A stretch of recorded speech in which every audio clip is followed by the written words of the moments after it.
انا متجوزة من 8 سنين في بيت عيلة، بس مش بخدم اهله. معزولة، وعلاقتي باهل جوزي كويسة جدا. ليا سيلفي يعني اتجوز من شهرين كده، ومن يومها حماية وحماتي وحتى جوزي مهتمين بسلفتي قوي قوي قوي. كل يوم تنزل بالليل وجايبة صينية عليها حلويات وفاكهة وتسالي، وهاتك يا ضحك وهزار مع اهل جوزي. وانا قاعدة متغاظة كأنهم ما شافوش مرات ابن قبل كده. وحتى جوزي كمان فرحان بيها قوي. واما اتكلمت مع جوزي قال لي انتي اتجننتي، دي مرات اخويا، يعني محرمة عليا وزي اختي، وكان هيضربني. امبارح جت امبارح نزلت تحت، يعني جت امبارح نزلت كالعادة واقترحت اننا نعمل اكل، كل واحدة تعمل في بيتها وتنزله تحت وناكل كلنا سوا. كلهم فرحوا قوي بالاقتراح ده، وانا سكت بصراحة، فمش عارفة ارد اقول ايه. وفي نفس الوقت انا مش حابة الموضوع، ورحت طالعة على فوق بحجة انيم العيال.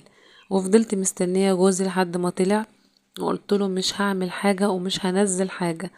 قال لي انتي عايزة البيت كله يبقى كل كاره بعضه عشان ترتاحي عنك منزلتي، بس اعملي حسابك تمشي عند اهلك الصبح. المهم قمت عملت اكل ونزلته وكلنا وطلعت عشان البس عشان ميعاد زيارة اهلي وكده. وجوزي مش بيكلمني، وحاولت كتير ما بيردش عليا. هو انا يا جماعة غلط في ايه؟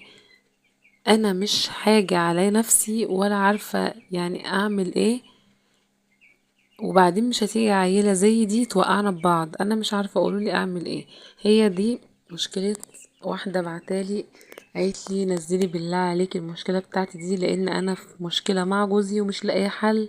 ومن ساعة ما سلفتي اتجوزت بقالنا شهرين في وش، ما بيعديش علينا يومين 3 غير لما بيبقى في وش. لو في يوم عدى علينا حلو، تاني يوم على طول بنبقى في وش وخصام بالاسابيع. وكل ده وهي بقالها شهرين بس. فانا مش عارفة يعني ارد عليها اقول لها ايه. عايزة اقول لها انتي قلتي، يعني انا مش ببرر او والله او بقول حاجة، انا برضو يعني انا سلفة، واكيد اللي هيسمعونا برضو سلايف.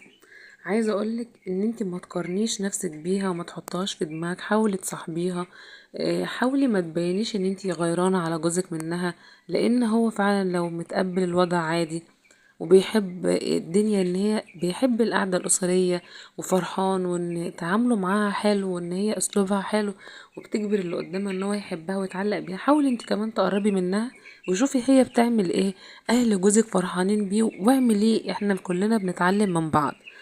فانا بقى عايزة اقولك، انتي بتقولي فرحانين بيها كأن ما شافوش مرات ابن قبل كده. يعني ما تزعليش مني، هم فعلا من كلامك ما شافوش مرات ابن. ليه بقى حضرتك عازلة نفسك ولا بتنزلي ولا اي حاجة؟ واما جت سلفتك بتنزلي لهم كل يوم، جايبه لهم حلويات وتضحك وتهزر معاهم. الناس حسوا انها بقت واحدة منهم، دي حاجة جميلة. وبدل ما تضايقي منها اعملي زيها.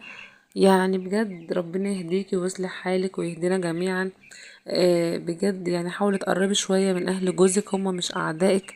عامليهم زي اهلك، هي جديدة عنك وخلت البيت كله في سعادة وفرح.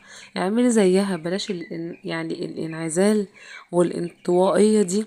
حبيها من قلبك، ويعني